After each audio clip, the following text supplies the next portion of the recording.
engulfed by darkness. Time seemed to spread out in this void, becoming increasingly unclear, and the space around me more and more alien. The silence in the basement grew thick, like a fabric that clung to thoughts and feelings, not letting them escape. Every word I wrote in my notebook felt like part of something invisible, elusive, yet still important. I recorded my emotions, but I knew it wouldn't provide me with answers. The answers were hidden deeper, in those cracks leading to dark dungeons where the earth continued to hide its ancient secret. I noticed the smell in the basement had changed. It wasn't like before when I used to hide down here, but it was still heavy with a metallic taste, as if something was rising from the very earth, something that could start to move, and I had to be ready for it. At one point, I thought I heard something shifting behind the walls of the basement. Maybe it was just my weary senses, but there was something in that feeling that made me freeze. I stood up and walked to the window, through which only a faint light barely seeped. In the distance, the same ruined structures appeared, just like before. But now the air had something new about it. It was infused with something strange, as if the world was about to change once again. Signs of new life. I stood and gazed at the horizons. The earth, covered in ash, empty cities, cracked streets, all of this still existed, but it seemed like something had begun to wake up. I returned to my notes and mentally revisited all the thoughts that I had been living with. There was a feeling that beneath the earth, in those cracks, something was hiding. Not destruction, but something far more complex. And perhaps I was on the verge of understanding it. I went back to the tunnels, to the place where the walls still hid the light. I felt that I had to return, to explore again, to understand what was happening. Perhaps the earth, this ancient organism, was now digesting its past. Maybe it was changing, or maybe we were changing. And in this, there was something terrifying, but also something alive, something pulling me back. Gathering all my strength, I decided to return once more to that void where the darkness concealed the answers. I took a flashlight, provisions, and prepared myself for a new, difficult journey into the bowels of the earth. Fear had become a part of me, but now it was not so much a threat as part of my path. I knew that ahead of me lay not only a difficult journey, but perhaps the long-awaited realization of what had been happening and what it might mean for everything that remained. Return to the labyrinths. After passing through the ruined tunnels again, I realized each step brought me closer to understanding what had been hidden for so long. The walls of these tunnels grew narrower, but the air still felt alive, not dead, as it had before. There was a sense that I was on my way to something great. What was hidden could not simply be the remnants of a world that had been destroyed. It could be the beginning of something new. The very newness I felt as I climbed these ruins. Finally, I saw that ahead of me was not just darkness, but a lit space, something like a large underground hall. Everything in this place was distorted, but in this distortion there was a pattern, something inevitable. I stood on the threshold of this new reality, ready to discover what lay hidden in its depths. And this knowledge awaited me in the underground tunnels, knowledge that I had to reach for, no matter the void that surrounded me. Answers from the darkness. The hall I entered was enormous. The walls, covered with a layer of black formations, like burned bark, were rough and crumbling. In the center stood huge metal structures, reminiscent of old, forgotten machines, perhaps once used for something grand. I approached one of them and immediately felt a strange vibration in the air. It wasn't perceptible to the ears, but my skin on my legs distinctly felt it. My fingers trembled with anticipation, and I moved even closer. That's when I realized this was not just a mechanism. It was a network, a system that somehow continued to function despite the destruction. This system, the heart of the ruined world, might still exist, sustaining its life underground. It wasn't destroyed, it was merely hidden. And now, standing here, facing this powerful, lifeless mechanism, I knew. I had to understand how it all worked, to understand what had happened to this world and what would happen to those who survived. The open path. In the center of the hall, there was a strange silence, and only my breath filled the space with sound. The floor, covered in small rock debris, reflected a faint, diffused glow, seemingly emanating from somewhere within the walls. They were covered in uneven patterns, resembling natural cracks, but in their chaos there was a certain order, as if these were traces of ancient processes that had been happening here for centuries. I walked slowly, studying the walls. Occasionally, I came across marks on their surface that looked like fossils, as if beneath this layer of earth were entire worlds, long forgotten. In the corner, near the very base of the hall, I noticed a small gap from which a barely noticeable stream of air was escaping. The gap was wide enough for me to crawl through. I approached it, knelt down, and peered inside. Beyond it stretched another corridor, narrower, but its walls seemed to glow from within with a soft, amber hue. It wasn't electric light, more like the glow of bioluminescent organisms I had once seen in photographs of deep-sea creatures. The air here was dense, saturated with the heavy scent of earth and minerals. I scooped up some dust with my fingers. It was surprisingly warm to the touch. A strange sensation grew with every step, as though I wasn't just moving through an ancient corridor, but through the veins of some enormous organism that had been dormant for centuries. Every sound I made, the crunch of stone underfoot, the rustle of my clothes seemed deafening in the thick silence. But I had to keep going. This silence seemed to pull me in, as if the answer I had been seeking since the moment the world above ceased to exist was hidden ahead. I carefully made my way into the narrow corridor. Its walls were covered with something soft, as though the earth here was damp or covered with a thin layer of moss. Each step echoed dully, gradually dissolving into the surrounding stillness. The light on the walls grew brighter, but it didn't blind me. Instead, it seemed to gently guide me forward, deepening the sense that I was in a place that had never known time or human eyes. The unexpected hall. A few minutes later, I found myself in another hall, much smaller than the previous one. The walls narrowed here, and the floor became smoother, as if it had been treated or was simply that way from the beginning. In the center, I noticed a depression filled with a transparent liquid. It faintly glowed, reflecting the surrounding patterns on the walls, which up close resembled intertwined roots or vessels. I knelt by the edge of the pool, studying its surface. The water appeared perfectly clear, but something moved in its depth. Not quickly, more like shadows cast by wind on leaves. I extended my hand and gently touched the surface. The liquid was warm, almost like human skin. For a moment, it seemed that the movements in the water became clearer. These were not just shadows, lines, patterns resembling a map. I focused harder, and outlines began to appear before me. Rivers, mountains, plains that seemed familiar yet distorted, as if they were reflections of a world that no longer existed. I couldn't tear my gaze away.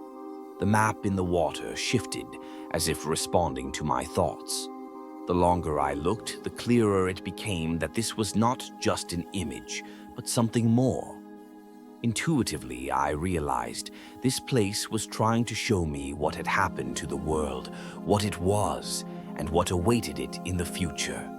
I stared at the map as the lines on its surface began to change faster. They seemed to dissolve and reform, creating new patterns.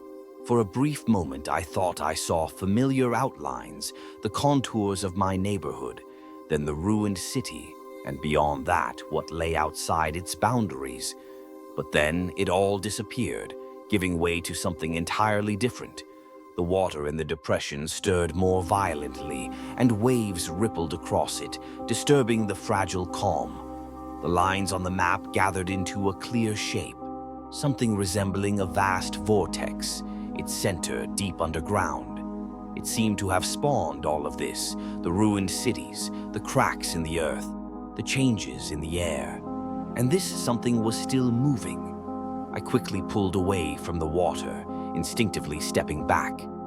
At the same moment, the walls of the hall vibrated, not loudly, but noticeably. The light on the walls began to shift, as if warning of something. It felt as if the very place itself was starting to awaken. I looked around, trying to understand what was happening. The water in the center now churned, emitting a strange glow, and the air around me grew heavy, like before a fierce storm. My legs trembled, but I couldn't take my eyes off the vortex, which continued to form before me. For a moment, I thought I heard a sound, a dull, rhythmic thumping. It sounded like a heartbeat, and it was getting louder. The dark thread. I realized I was too close to something that was better left untouched. But as I turned to leave, I noticed something new on the wall, symbols that hadn't been there before.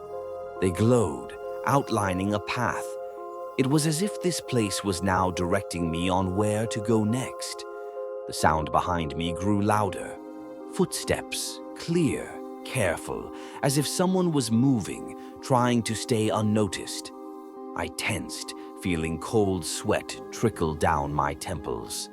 Time seemed to slow. My heart thudded loudly in my chest, blending with the rhythm of those steps. The faint light from the walls that had been illuminating the way began to dim, casting the space into an unsettling half-darkness. I backed toward the water, trying not to make a sound. The water in the center no longer swirled, but its surface still glowed with a soft, steady light, as if it were alive. The footsteps were getting closer. I froze, gripping the flashlight tighter in my hands. My mind raced between two choices: run to the exit while there was still time, or stay and hide in the shadows. But my instincts told me that this creature, whatever or whoever it was, knew I was here. The silhouette appeared in the passage. At first it was blurry, barely noticeable in the dark, but it gradually began to take shape. It was a person, or something that looked like one. Tall, with long limbs, it moved slowly, as though studying the space around it. Its face remained in shadow, and on its head there was something like a helmet or mask. But the strangest thing was that its footsteps made no sound. The noise I had heard earlier seemed not to belong to it. I pressed myself against the wall, hoping to remain unseen. The silhouette stopped at the entrance to the hall, turning toward me. It didn't move, just stood there as though listening. A strange, almost palpable pressure emanated from it, making my body tense even further. Suddenly, the light in the hall flared. For a second, the walls were bathed in bright light, and I saw that the creature really did have a mask, covered in cracks. In its center, there was something resembling a glowing eye. That eye suddenly turned toward me, sharply pulling me out of the shadows. I didn't have time to think about what to do next. The creature slowly raised its hand as though pointing at me. At that moment, I felt the air around me compress, as if an invisible force was trying to push me out of my hiding place. I took a step back, my foot catching the edge of the depression with the water. A moment passed, and I fell into it. The awakening of the ancient. The liquid was warmer than I had expected. It enveloped me instantly, as if alive, wrapping around every part of my body. Panic surged, but instead of drowning, I felt the water support me on the surface. Through the ripples, I saw the creature approaching the edge of the depression. It froze, staring at me with its glowing eye. At that moment, something strange happened. The map on the surface of the water came to life again, but now the lines glowed brighter, becoming more complex. Suddenly, bursts of light detached from it and shot toward the creature. They wrapped around it like chains, causing it to stagger. The mask on its face trembled, and a deep, vibrating sound, like a guttural growl, emerged from it. Realizing this was my chance, I forced myself out of the water and rushed toward the nearest exit. The noise behind me intensified, but I didn't look back. My only goal was to leave this place while I still had any chance. I ran through the narrow tunnels, feeling the walls closing in around me. The light on them dimmed, leaving me in near total darkness. The flashlight I held flickered, as if it was about to die. Strange sounds still echoed from behind, roars or dull thuds, almost like explosions. The creature was clearly trying to break free from the glowing chains. But as soon as I took a step forward, a deafening roar came from behind, freezing me in place.